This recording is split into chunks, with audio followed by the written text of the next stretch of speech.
welcome to another episode of Jim's Allotment Garden.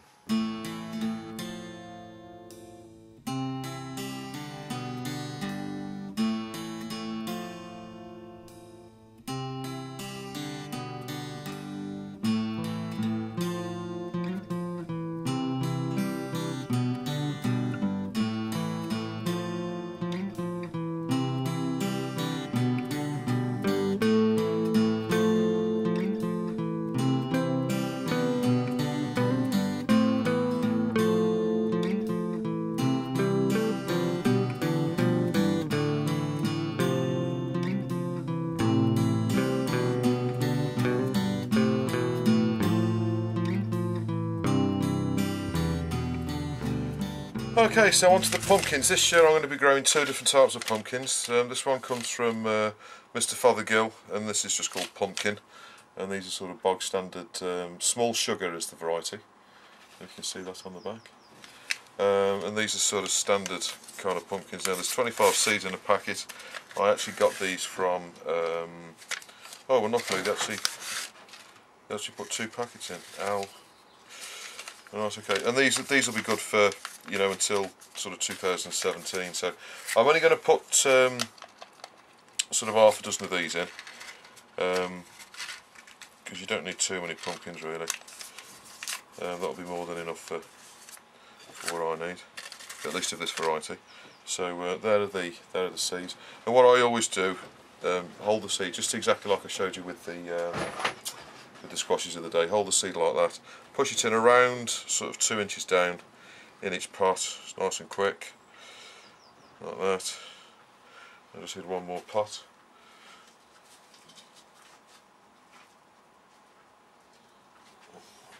There you go.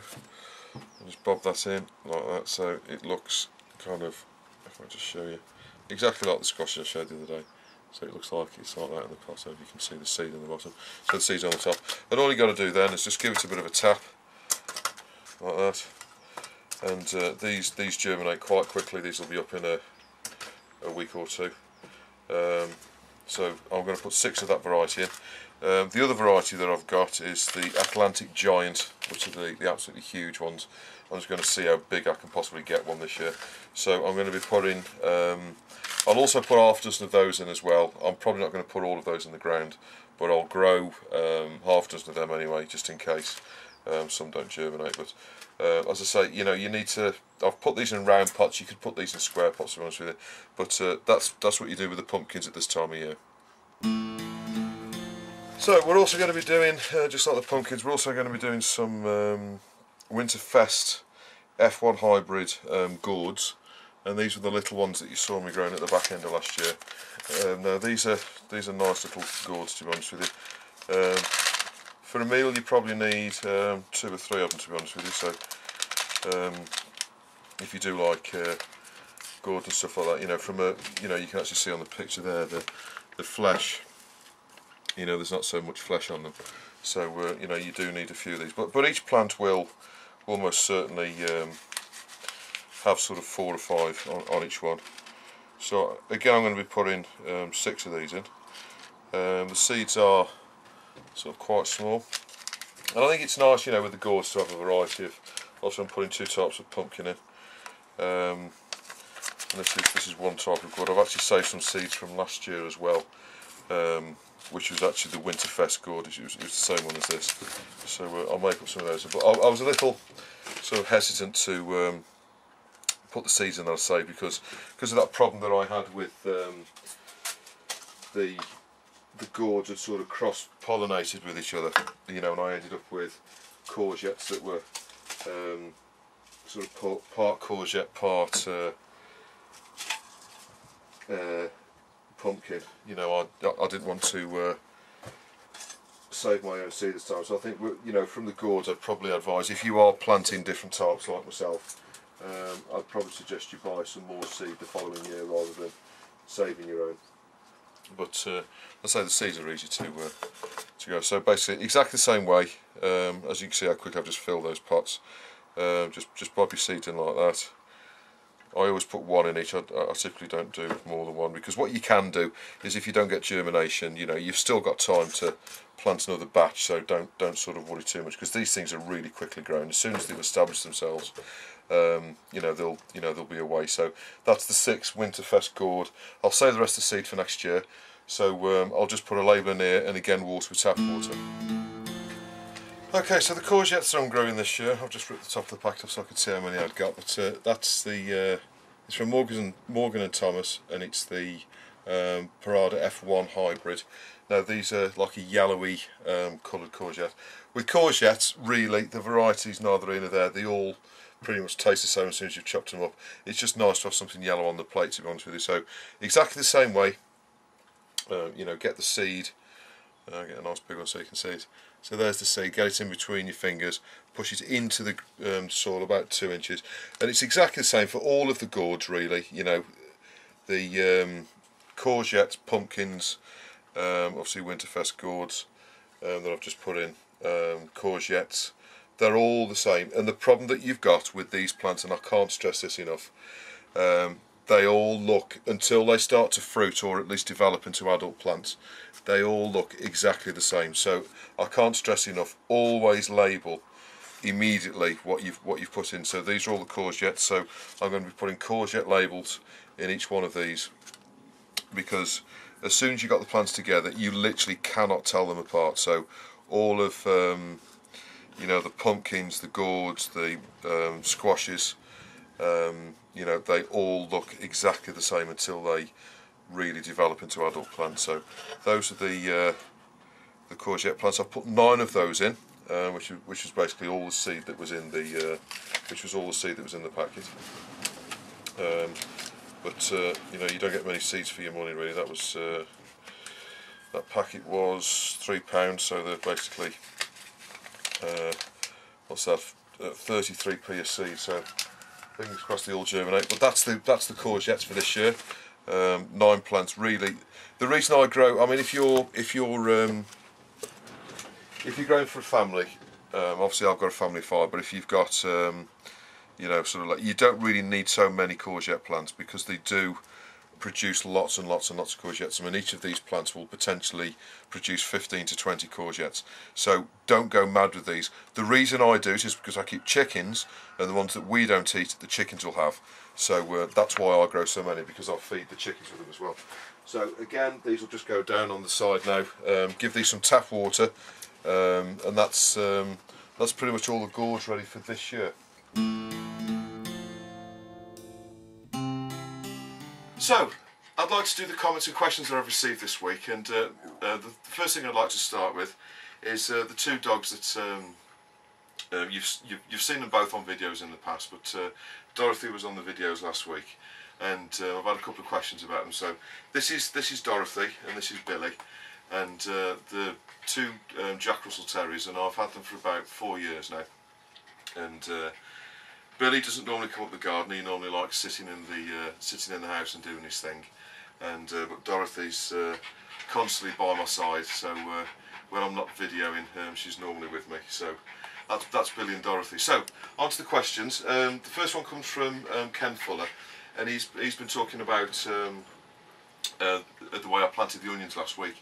Now, to be honest with you, Ken, the onions always end up being pretty much the same, you know, sort of irrespective of how you plant them. What I normally do is dig the ground so it's really fluffy, and then plant the onions under the ground. Then as the ground settles, the onions typically come to the top anyway. So I think the net result is you know, you sort of end up with the onions on the top. The reason I do it this way is because the birds pick out the onions.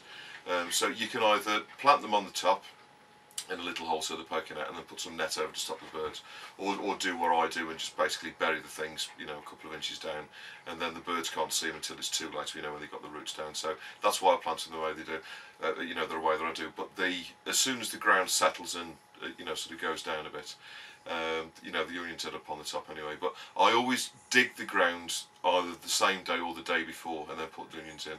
And then you know, you guarantee that the ground's nice and you know, sort of loose, so it'll settle down after the onions have you know, sort of got the roots down.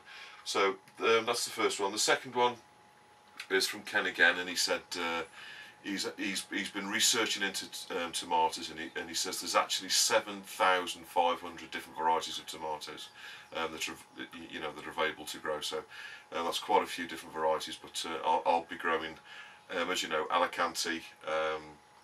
I'll be growing Gardener's Delight, and I'll also be growing some of the cherry tomatoes. The Alicantes I've put in a couple of weeks ago. I've only had 3 germinate so far, so what I'm going to be doing this weekend is putting a few more in, but those are the ones I'm growing this year. The next one comes from Yahoo Cats, and they were saying that they can actually get some manure from their local zoo, and they said last year they put it on their strawberries, and they said they were getting really big strawberries. So they reckon that elephant and rhino manure, if you can get hold of it, is some really good manure to put on your garden. So if you can get hold of that. I have got a zoo not too far from here called Twycross. It's near Tamworth. So I've not had any stuff from there before, but I know people who have, and I know they've had good results. So that's possibly one if you can get hold of it. The next one comes from Nigel at Muddy Boots. Hi Nigel. Nigel's been putting out quite a few videos in the last few weeks. He's started, so that's worth a look if you get 5 minutes. And he was talking about Ross 836, which is a weed killer that the farmers use. And I've used this before in the past. I don't use it on the allotment. I always use it on my drive to, I've got a block paving drive, and it's really good for spraying on there because it basically knocks all the weeds dead. You spray it on, and for a couple of weeks nothing really happens, then all of a sudden the whole lot dies, and it kills pretty much everything. You need to be careful with it. It's a little bit dangerous. You need to have a mask on and stuff when you're spraying it. You can water it on, but it's recommended that you spray it. And obviously, if you do use any equipment to spray it, either wash it out really thoroughly after you've used it, or don't use that for anything other than weed killer after that, because if you put some, I don't know, insecticide in there or whatever, some of your garlic water, or use lemon in, stuff like that to spray on your plants. If there's residue of the weed killer in there, you're going to kill all your plants that you spray on it. So that's one to look out for. The next one comes from Richard Sydenham, and he was talking about pig manure, and he was saying one of the best ways that he's found to kill particular weeds like docks and stuff like that is what he does is he puts a layer of pig manure on the ground late in the year, and then because the pig manure is so acidic, it actually kills all the roots in the ground. So he was saying that's a really good organic way of killing weeds. I've not tried this before, but I do know people who have done it in the past. The next one comes from Grumpy Poo, and thank you. You sent a link to the red velvet mite, or is it the red nymph? I'm not quite sure, but that was the little insect I got in the greenhouse last week. So I'm pretty sure it's a red velvet mite. I think it's possibly also called a red nymph, but that was that little sort of mite that was on my hand last week that I showed. The next one comes from Brian Prosmer, and he was talking about that he's been watching all the videos on the composting and the ground preparation and stuff like that, and he said that's been really useful for him, and he's going to be trying some of that this year to improve his garden. So that's good. So thank you for the positive feedback, Brian. The next one comes from T Green, and they asked about Dorothy. So I've already introduced them, obviously, but this is Dorothy and Billy, and these are the two Jack Russells I've got. I have also got a border collie, but I'm not going to bring her in here because she's going to wreck everything if I do that, because she's a bit balmy. But those are the dogs. The next one comes from another one from Yahoo Cats, and they were saying that they actually plant carrots and onions together, and the reason they do that is the onions deter the carrot root fly, and the carrots deter the onion moth. So if you plant those two crops together, it deters the main two pests that we get in the UK. So that's a really good idea to do. So if you plant your carrots and your onions together, then you can stop the carrot root fly and the onion moth all in one fell swoop. I've not tried that before, to be honest with you, but that's what Yahoo Cats has been doing. The next one's from Mark Davidson. Hi Mark. Always glad to get a comment from Mark, because he puts out some really good videos.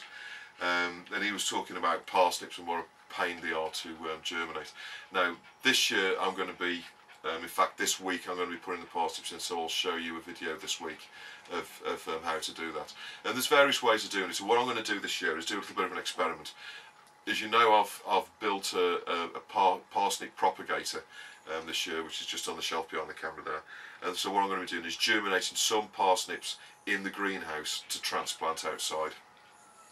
And you need one of these to, to enable to do that, because what you need to do is not disturb the tapping root when you're putting them in the ground. So I'm going to be showing you how to do that this week.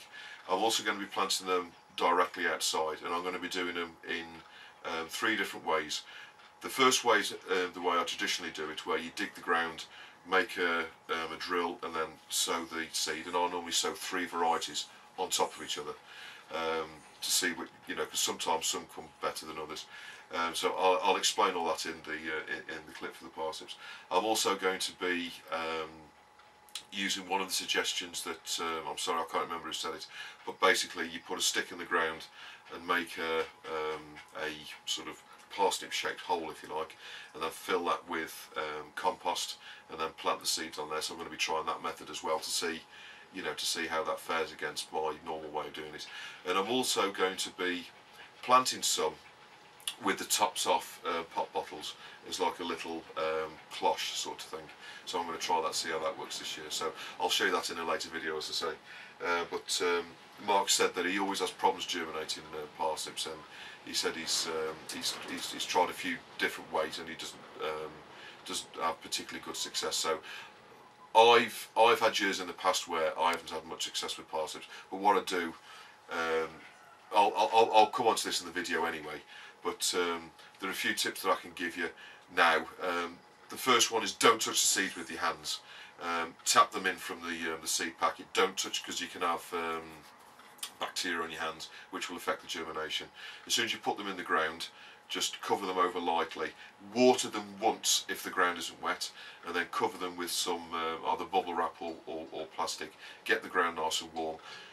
Now is the right time to plant them, particularly because I've looked at the weather forecast, and what you need to do is you need to have a good few days of really nice warm weather, which is not too wet. If you can get that, they'll germinate. Parsnips take about 3 weeks to germinate anyway, so they are slow germinating plants. But if you put them in now, that's the right time to do it. So I'll be showing you that later on. And the other tip that I can give you is don't just put one variety in.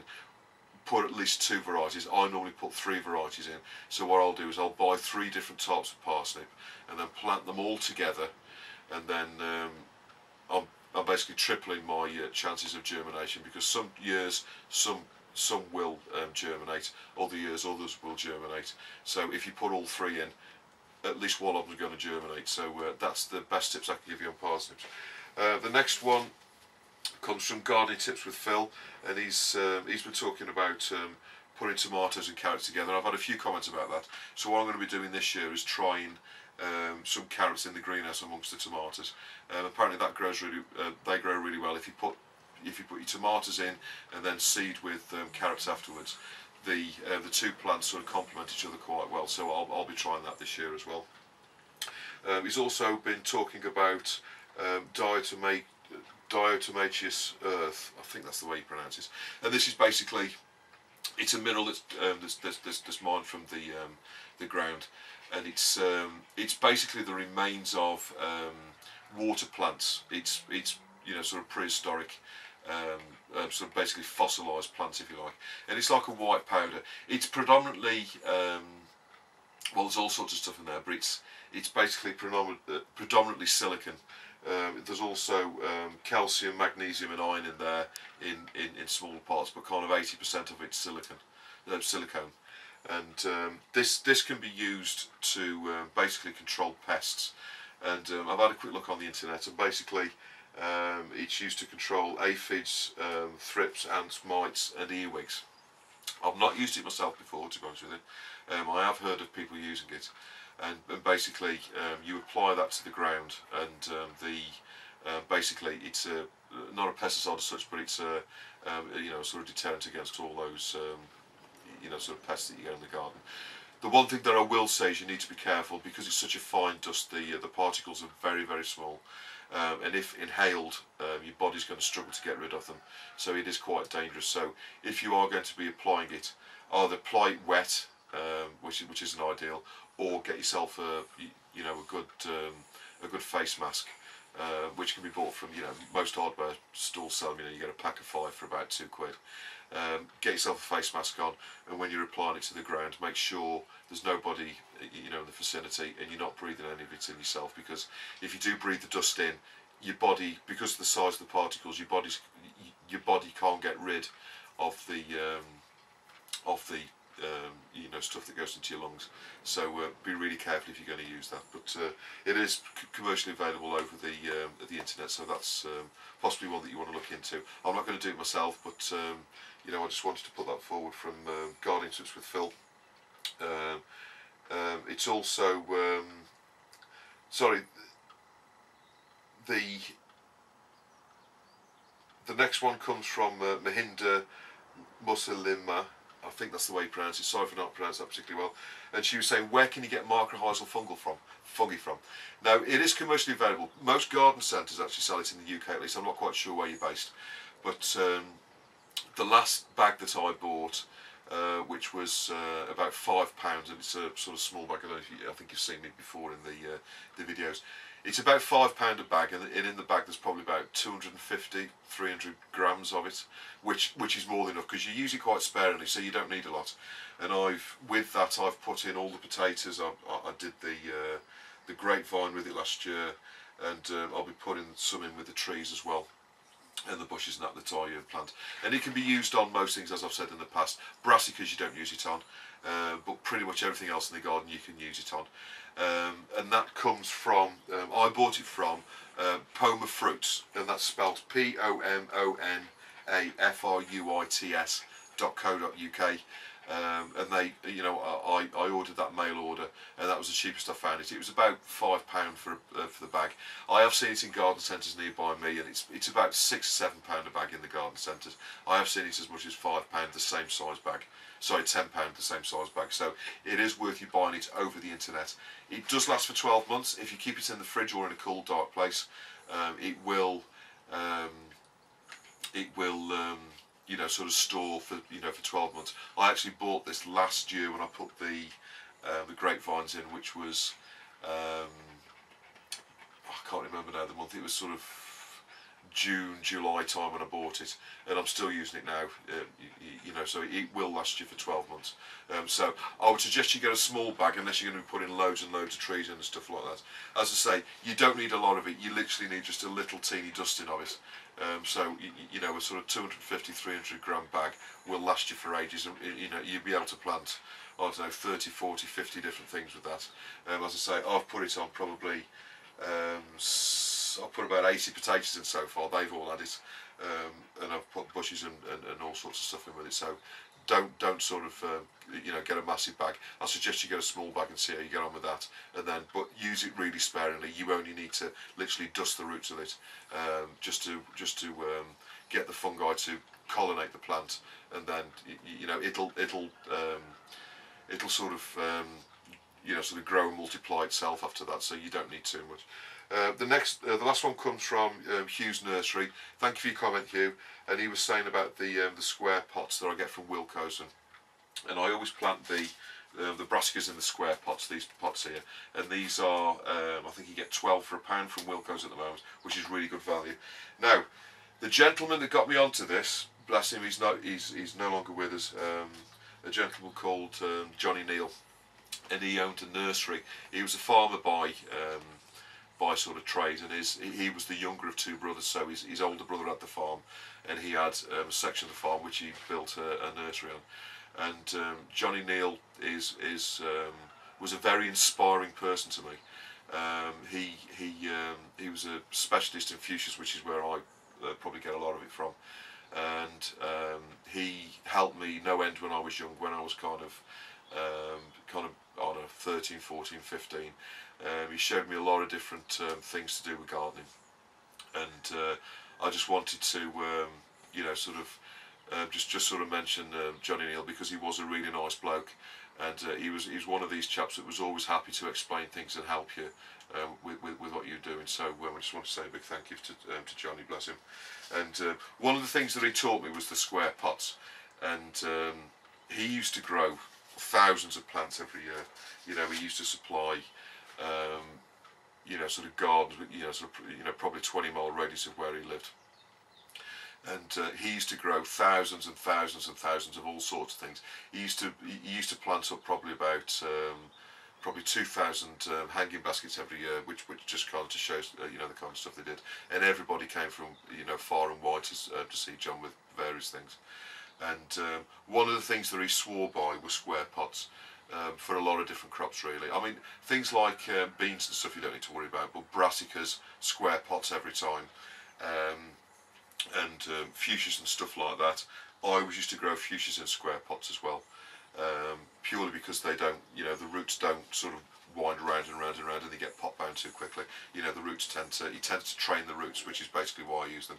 And if you go to Wilko's, they're really inexpensive. You know, they're only £1 for 12. Which is really cheap in the grand scheme of things.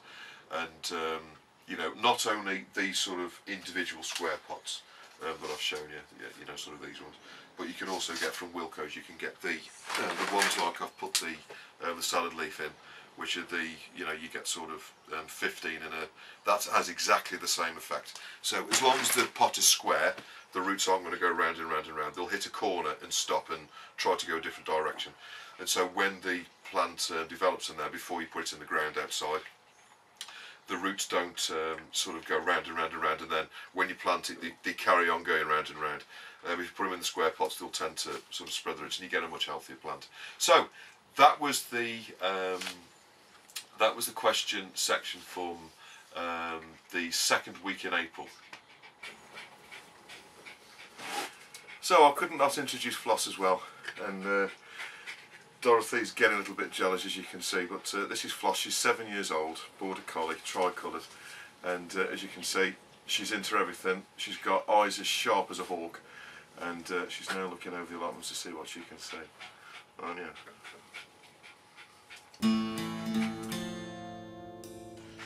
Okay, so it's also time to plant the sweet corn now. The best advice I can give you with sweet corn is get yourself good quality seeds. Now these Frenchy seeds are really good, and that's the variety that I'm growing.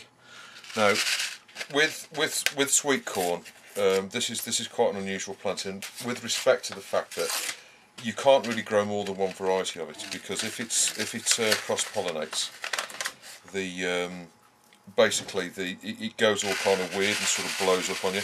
So the actual corns, you know, the actual corns themselves, kind of I don't know, they kind of explode. It's quite weird, really, to be honest with you. But what I'm doing is because I grow so much of this, I'm growing it in these trays with 15 cells in each, which are the square ones that I get from Wilko's. Now you can obviously grow these in the sort of square pots, or round pots will do just the same. If you're doing a round pot, you'll need something like a sort of 4-inch pot like that. But the reason I grow them in here is I plant them out quite early, and I also grow so much of it. You know, times are, sorry, not time. Space is kind of at a premium at this time of the year in the greenhouse.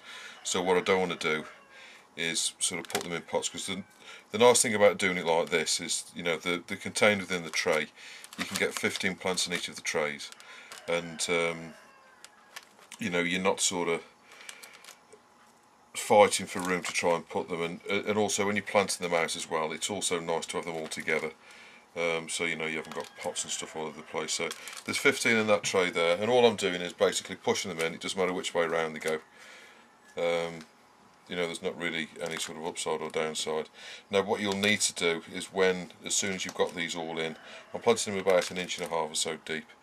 As soon as you've got these in, what you need to do is give them a really good watering and keep them well watered for the first couple of days, because as you can see, the seeds are sort of quite dried up.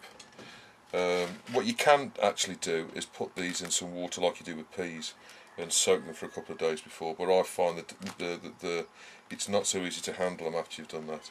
So there's 15 in each of these trays, and all I'm going to do is basically just brush over the soil like that. I'm only putting one seed in each of the cells. I'm not going to get 100% germination, I know that, but they're not so easy to separate as soon as they've started to grow. So if I do get two germinating, oh, sorry Billy. If you do get two germinating in one cell, then they're not so easy to sort of separate after you've done that. So of course put a label in, give these a really good water with tap water, and keep them really wet for at least the first sort of week or two, until the seeds are sort of swollen and started to grow. So I'll give these a really good water now, and I'm going to do another. I'm probably going to end up with 4, possibly 8 trays of these in the greenhouse. So as you can see, they do take up a reasonable amount of room. So thank you for watching Jim's Allotment Garden. I do appreciate all of the comments, questions and new subscribers that have subscribed in the last few months. And thank you for all of your support with the channel. And I hope this episode has been of some use to you. And so from me and my 2 little friends, I shall see you at the next episode. Thank you. Bye-bye.